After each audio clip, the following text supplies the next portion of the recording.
Je donne maintenant la parole à son Excellence Gilles Tonnelly, ministre des Affaires étrangères et de la coopération de Monaco.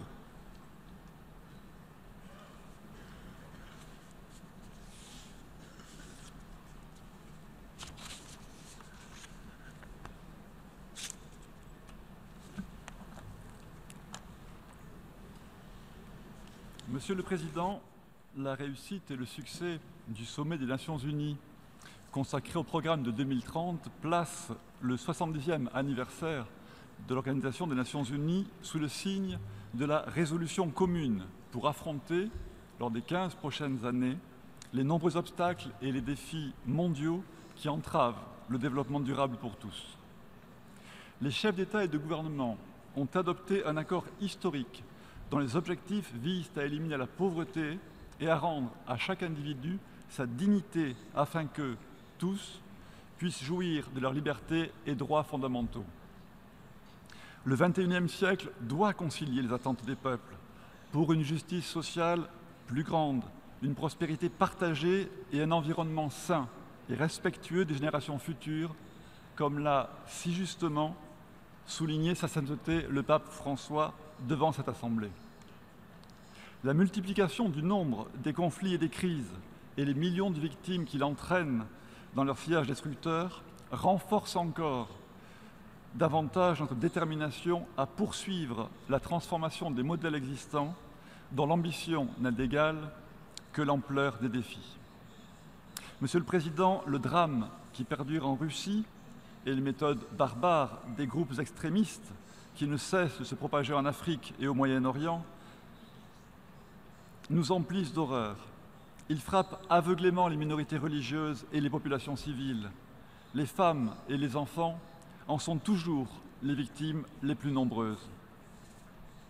De même, la communauté internationale ne saurait rester indifférente face à la destruction de notre patrimoine humain commun, tels les temples à Palmyre, symbole d'un Moyen-Orient, berceau d'une culture plurimillénaire.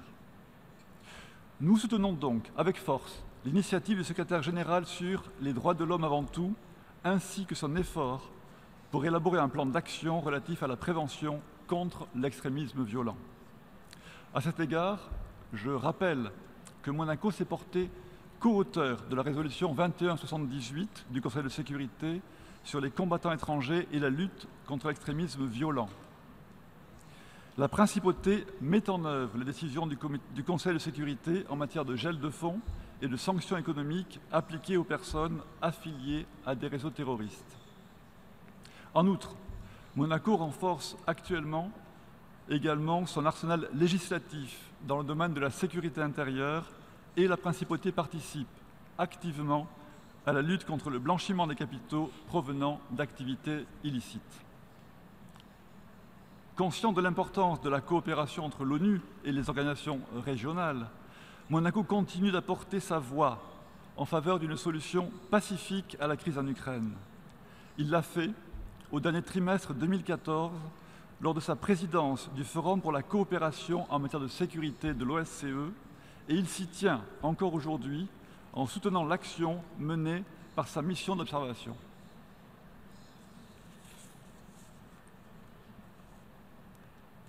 Le flux migratoire de ces derniers mois en Europe, sans précédent depuis la Seconde Guerre mondiale, et ses conséquences humanitaires désastreuses nécessitent une réponse multilatérale coordonnée.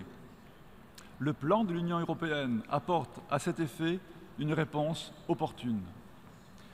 Le principe de responsabilité de protéger, auquel souscrivait le prince Albert II il y a 10 ans déjà à cette même tribune, doit constituer le fondement de notre action collective face au génocide, nettoyage ethnique et autres crimes contre l'humanité.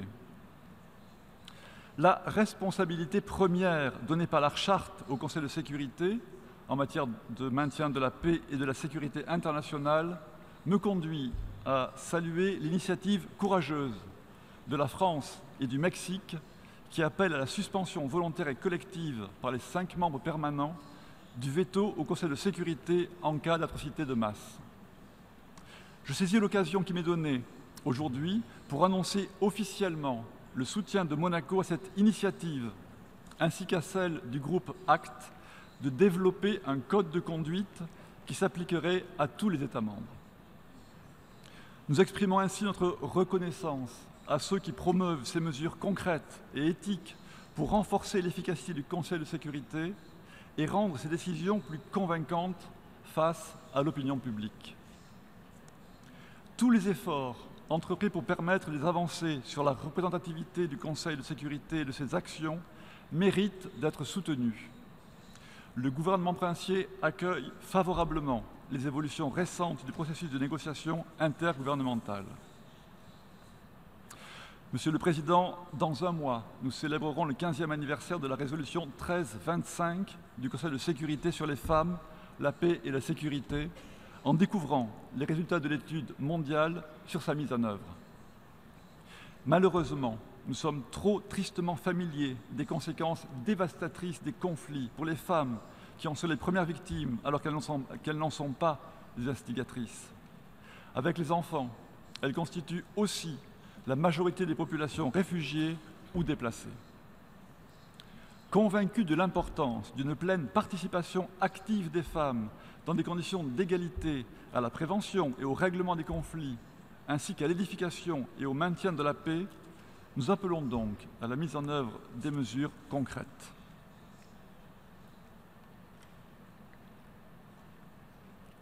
Monsieur le Président, les enjeux du premier sommet humanitaire voulu par le secrétaire général sont, au vu de ces considérations, de première importance, d'autant plus que, à ces drames humains que j'évoquais, s'ajoutent les victimes du changement climatique, des catastrophes naturelles et des crises sanitaires. Dans ce contexte, il appartiendra à la communauté internationale de définir un nouveau cadre de déploiement humanitaire à même de répondre aux besoins croissants et complexes qui se multiplient, d'en assurer le financement et de compléter l'opération par un effort de planification et de développement à long terme. Les consultations régionales ont déjà mis en exergue les préoccupations des différents acteurs concernés. Elles permettront notamment d'élaborer des réponses adéquates, non seulement à la complexité des crises humanitaires, mais aussi aux spécificités de chacune d'entre elles. Monaco a pris une part active dans ces préparatifs, conformément à son engagement tant dans le cadre de sa politique de coopération internationale que dans la grande mobilisation des organisations non gouvernementales et de la Croix-Rouge monégasque. L'ampleur de l'épidémie d'infection à virus Ebola a, de surcroît, mis en évidence l'absolue nécessité de construire des systèmes de santé efficaces, durables et capables de faire face à des situations extraordinaires. À cet égard, Monaco a déjà exprimé son soutien à la réforme engagée dans ce but par l'OMS. Monsieur le Président, le programme d'action d'Addis Abeba a été élaboré pour permettre la mise en œuvre du programme de développement durable à l'horizon 2030, de ses 17 objectifs et de ses 169 cibles, dans la perspective d'une transformation effective de nos modes de vie.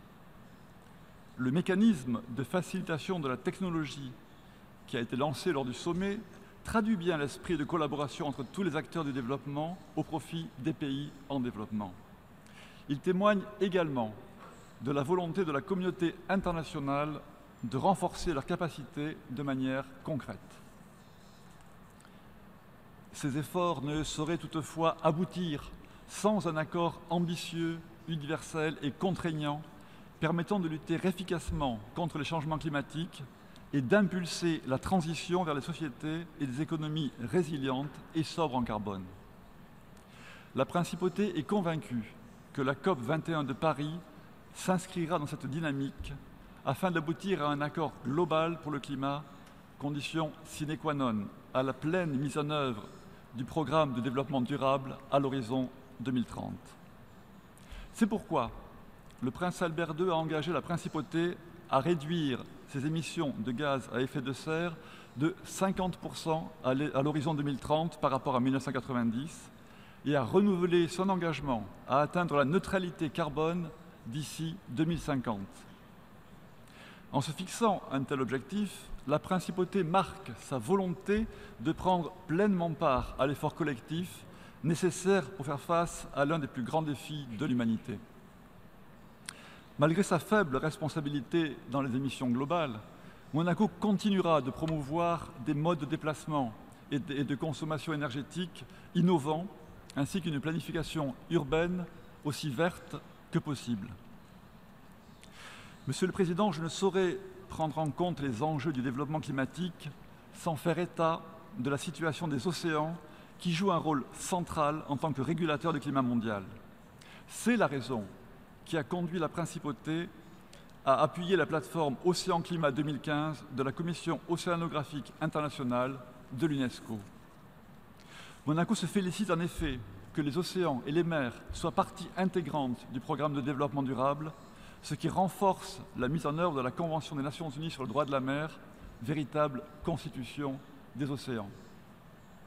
C'est le sens de l'engagement personnel du prince Albert II, de son leadership et de l'action menée par son gouvernement en faveur des mers et d'océans sains et productifs. Afin de s'assurer de la mise en œuvre effective de l'ODD 14, Monaco soutient la proposition de convoquer des conférences triennales à partir de 2017. Pour les petits États insulaires en développement, l'océan n'est pas seulement source de bénéfices économiques et sociaux, mais aussi une partie intégrante de leur identité. C'est pour cela que la Principauté a multiplié sa coopération en faveur de l'adaptation au changement climatique, de la préservation de la biodiversité, de l'accès à l'eau, du développement du tourisme durable et du renforcement des capacités. Enfin, je saisis cette occasion pour rappeler que Monaco a proposé depuis plusieurs années d'accroître la protection des mammifères marins des menaces croissantes causées par l'homme. Nous espérons que cette proposition soit reprise dans la résolution Omnibus sur les océans de la présente session.